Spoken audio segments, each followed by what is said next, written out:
Now, how we got into this problem of strabismus? If you look at lower animals, they were lateral-eyed. They had eyes which were widely spaced. They had a large panoramic field, and there was no difficulty. Now, from this, we moved on to frontal-eyed. We started trying to integrate the two eyes, and we became frontal-eyed, and this is the price we paid. The strabismus is an outcome of being frontal-eyed. Now, in lower animals, the entire optic pathways or optic nerves are fully crossed. They are not going right one going to the right side and left one going to the left side.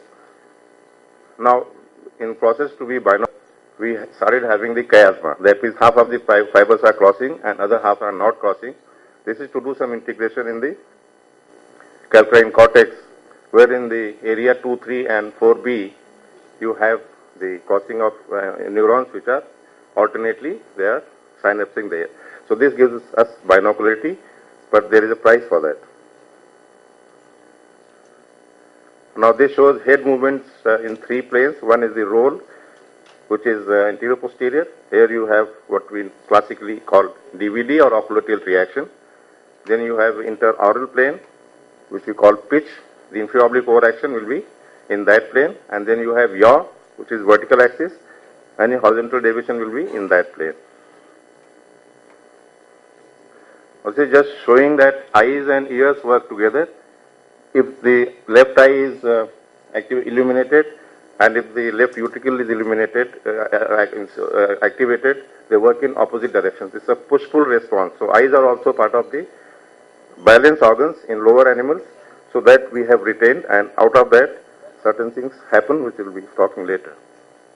This is showing lateral dorsal light reflex, which means if the light is falling more on one eye, this eye tends to go down. There is a tilt. This eye goes down and the other eye, the body tilts in a way that this eye goes down, the other eye comes up. This is what classically happens in DVD. Now, as we understand that strabismus can be either, the concomitant one can be at the cortical level or prenuclear level, like you have infantile, you have accommodative, sensory and other things. And then you have a large number of incompetent ones, which could be prenuclear, like internuclear ophthalmoplegia, ocular tilt reaction, and skew deviation. At the nuclear level, infranuclear, fascicular, or the subarachnoid space in the cavernous sinus, or in the orbit, or at neuromuscular junction, as we just had a talk on ocular myasthenia, or at the level of extraocular muscles. Now, what is important is to take a meticulous history. It is very important for us to know when this problem arose, how it has progressed, and what has been done about it till now, and how it is affecting the patient. The examination part is also very important and relevant, like visual acuity, refractive correction wand, if there is AHP, which is the fixing eye, which eye patient uses for fixation, is there any pattern strabismus, and PAS test, AC/A ratio, and physical amplitudes have to be seen, and test for binocularity. Now, movements have to be examined, including cyclic, smooth pursuit, versions and vergences, including accommodation. Quite often, we forget to look at convergence. So, what is important is that we must look at motility in entirety, rather just look at the versions and ductions and forget about the rest of it. Smooth pursuit asymmetry is also important to be seen if you are dealing with infantile situation. Now, this is a Parkes 3-step test, which you tilt the head to the either side about 45 degrees, ask the patient to fixate at distance and look at what is happening to the deviation. If it is changing or not changing, what you find in the primary position. Now, Parkes 3-step has its vagrancy. That means it is not that it is sine qua non. It could be either false positive or false negative. So, don't bank upon Parkes, Beresovsky head tilt test in isolation. This is another important thing we always tend to forget, that we must look for fundus torsion, both subjective and objectively. Subjectively, we do it by double Maddox rod test. Put them at 90 degrees. They are going to give rise to 2 horizontal parallel lines, and patient is going to tell us if there is any sort of tilt or any kind of slant in the lines. Now, the rest of it we need to look at secondary velocity, visual fields, fundus like papilledema, optic atrophy, and CT scan and MRI, in case it is required. Now, infantile strabismus becomes the paradiabetic strabismus. There could be an associated DSD in these cases. So, if you have an infantile esotropia, there could also be an exo-DSD or ESO-DSD along with it. So, that has to be kept in mind. Even in IDS, you can have associated DSD. So, we must learn to understand that there could be a superadded DSD in these cases. Now, hydrocephalus, prematurity, low birth weight, they are very important as far as infantile deviations are concerned. And DVD diplopia, traveling oblique overaction, smooth pursuit asymmetry, and LNR fellow travelers. So, all these can come in different combinations and permutations. All of them need not be there, but some of them may be there. Now, this is showing a classical infantile esotrope, that there is slight abduction deficit, there is infraoblique overaction, and there is a V pattern, and there could be other features like smooth pursuit asymmetry, which should be looked for to fix that, and these are usually large deviations. Now, this is showing a similar situation which may present with infantile ESO. You can look at the fingers, they are something like clinodactyly. The tongue is very microglossia, there is a fissured tongue, the teeth are abnormal, there is high arch palate, and low set ears, there could also be microtia. There is an involvement of the facial nerves, the upper part of the face is more involved usually, and which may be subtle. So, if you don't look for facial nerve involvement, you may miss it. At times it is very gross, it may be unilateral or bilateral, and you have these mask-like faces. So, this is classically what is seen in Mobius syndrome. It is a problem on chromosome 13, and a lot of sporadic cases have also been described. Now, if you don't keep this in mind, there is a lot of, sometimes these patients have autism, there are other cranial nerve problems like third nerve, fourth nerve, ninth nerve, 10th nerve, and 12th nerve. So, it's important to realize that some of these patients could be Mobius. You can have DRS in 1/3 of these cases. So, if you find a bilateral DRS, you should always think of Mobius also. Now, this is showing the motility, a very tight MRs in both the eyes and V pattern, and there is gross abduction deficit, and there is features of DRS. There is co-contraction. This is showing once on lateral gaze, left eye is elevating. So, these are all because of miswiring which can happen in these cases. This patient also had features of inferior oblique palsy. Superior oblique palsies have been described, third nerve palsies have been described, CFUM has been described with these cases, but probably inferior oblique is not there. We have probably not put those photographs there. This is showing a bit in this. This is post-operatively. We have done bilateral MR recession because MRs are very tight. Now, this is another one which is looks like congenital third nerve palsy. There is the eye is gross into abduction. It is depressed, and there is no adduction. Now, what is unusual about this? Pupil is not involved. There is no ptosis. In fact, the aperture is rather wide instead of being even normal. Now, this is showing the motility that this eye is fixed in abduction and in little hypotropic position, and it is not showing any in movement on looking to the opposite side. In fact, it goes slightly down. It depresses rather coming in, and there is an A pattern which you can see, or maybe X pattern. Vision is perfect. He had an AHP. If you look at the previous photograph, he is fixating with both the eyes. When he fixates with this eye, he has an AHP. So he has not undergone amblyopia. Normally, this kind of situation will end up with a lot of amblyopia because it's a very large X. This is just showing the motility in the other eye, which is perfect.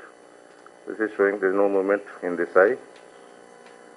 Now, what was the other important thing is when he opens his jaw, mouth, the eye adducts and lid also droops. So, it is like an inverse Marcus gun with adduction of the eye, which is probably very unusual, not reported. And so, this was a trigemino-oculomotor miswiring with the inverse Marcus gun. This is the MRI which was showing medial rectus hypoplasia, and not only medial rectus, probably superior rectus was also hypoplastic. So it was a combination of third nerve with trigeminal miswiring. Maybe some cases of the congenital third nerve may also pass on to CCDD, like we already have fourth nerve and Browns going into CCDD. Maybe some of these cases also pass on to CCDD, especially such cases with this kind of misfiring. This is showing torsion. You can see there is extorsion in the other eye also. I have no explanation for this. This eye also is slightly extorted, but the other eye, which is normal eye, is extorted. Now, DRS is a common CCDD. DRS presents in very diverse presentations, and we have to be always careful because very easy to miss, very easy to make a wrong diagnosis and treat it wrongly. So there has to be a lot of negative planning in DRS, otherwise you will end up with problems.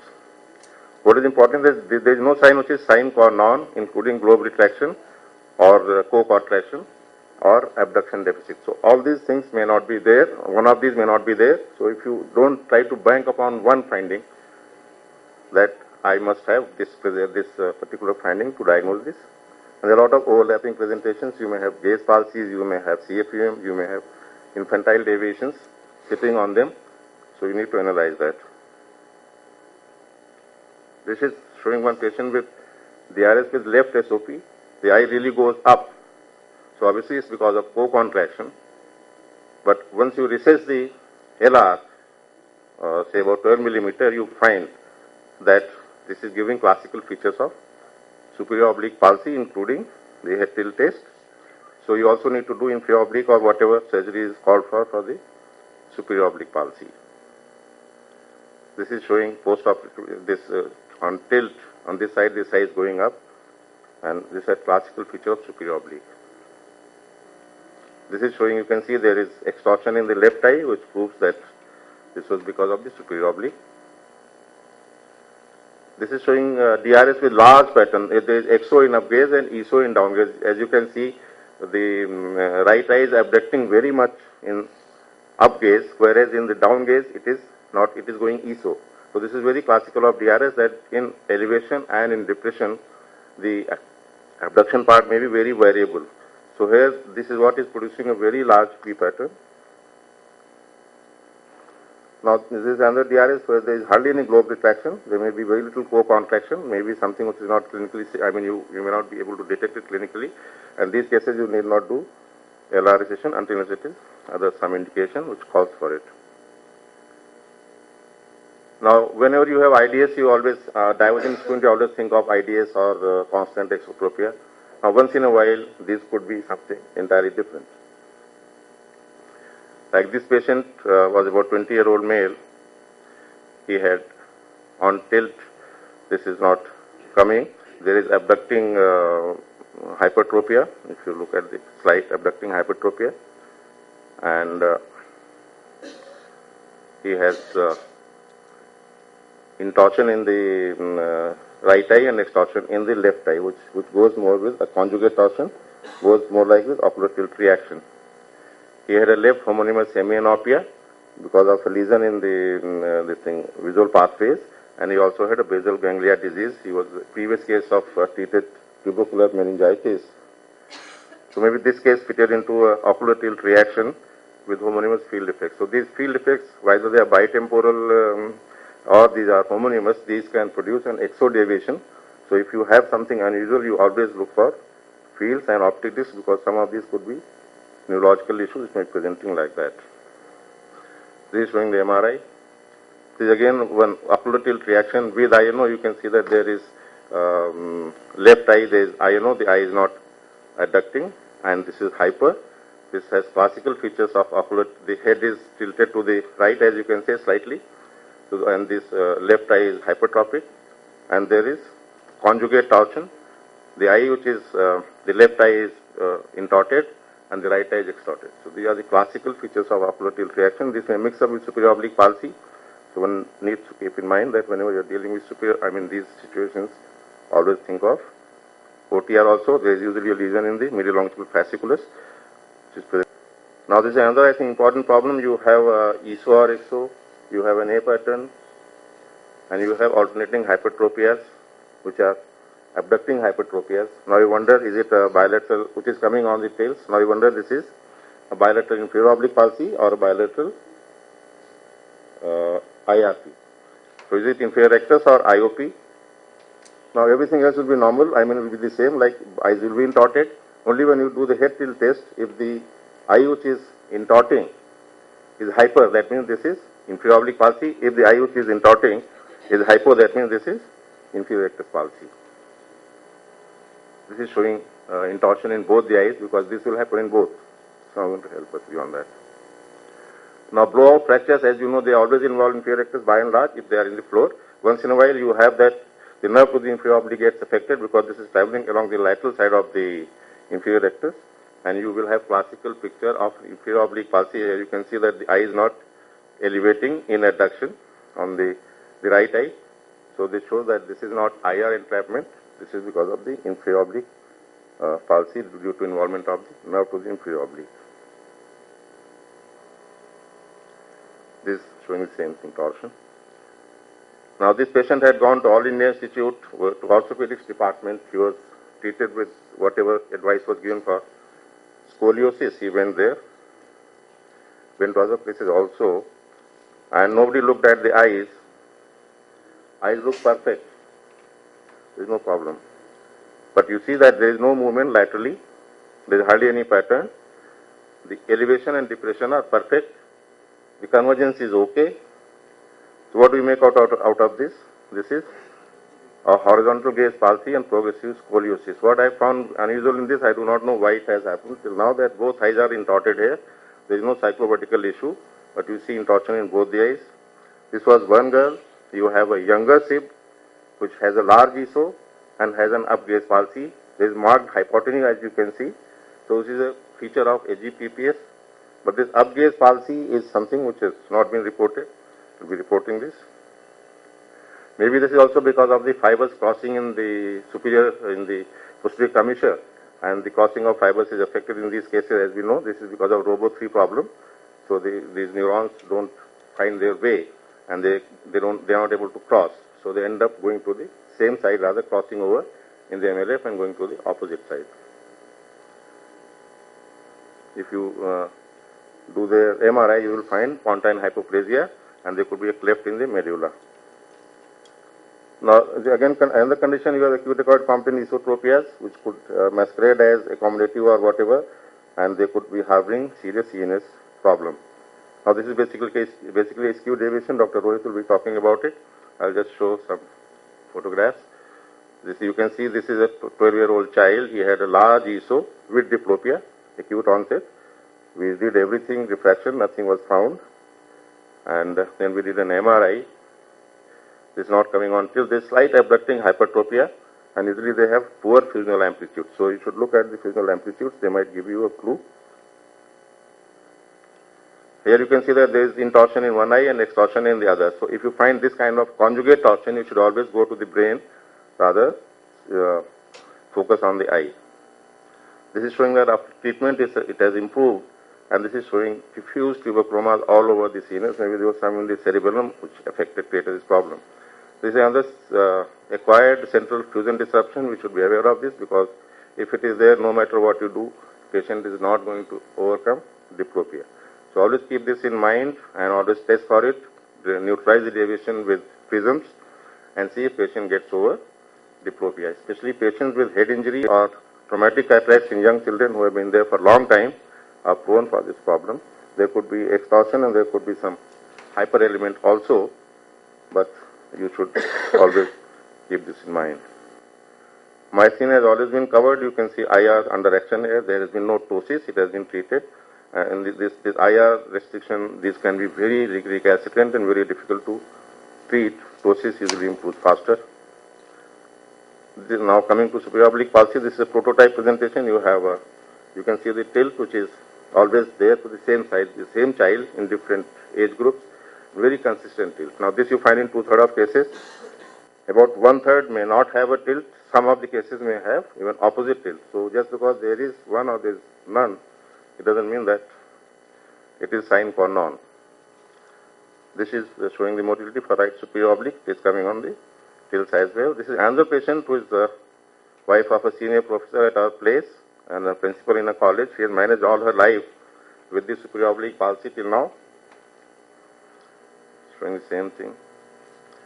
Now these SOPs can also have exo deviations or ESO deviations. So just because there is an exo or ESO, don't think that this could not be having a superior oblique or inferior oblique palsy. This could be unilateral or bilateral. So we need to keep that in mind. This is showing on tails both face. Now these acquired superior oblique palsies are very difficult thing to diagnose and manage, because otherwise things may look okay, and patient's problems may be very specific, that when he looks down, he has problem, and there could be an ESO pattern. So until you don't look at torsion, you will not be able to understand the problem. He'll say that as I climb stairs down, I have a lot of problem or doing close work. This is showing one patient preoperatively that he has tails on either side are positive, and he has a ESO pattern in down gaze, and torsion is more than 10 degrees, which means that it is likely to be bilateral. This is showing bilateral extorsion in both the eyes. Now what you do is, if the torsion is more than 10 degrees, you do a higher eye-to procedure in these cases, which is quite good. It is also going to help your ESO deviation, because more laterally you place, it is also going to correct ESO deviation. Now there is something like masked bilateral SOPs. What is happening here, that the SOP, if it is symmetrical, there is no problem, only in side gazes the eyes skew. But if it is bilateral and asymmetrical, then the eye which is having less SOP, which is used for fixation, and because the superior oblique is weak, the IR is going to act more to bring this eye into alignment. Now if that happens, this may not come on the opposite tilt. So these cases may not show alternating hypertropia, may not come on the tilt. So what you have to see, mostly these are acquired. In the acquired cases particularly, because they are very symptomatic, so look for torsion. If it is bilateral, look for V pattern and look for motility, and always suspect this, and if it is so, then we need to operate both the eyes. This is showing extorsion in both the eyes in bilateral acquired SOPs. Now to conclude, meticulous history and examination is crucial. Evaluate ocular motility, deviation as appropriate. Look for associated systemic conditions. Look for associated CNS involvement. Don't bank upon any single finding. Order neuroimaging if called for, and surgery only as last resort. Thank you.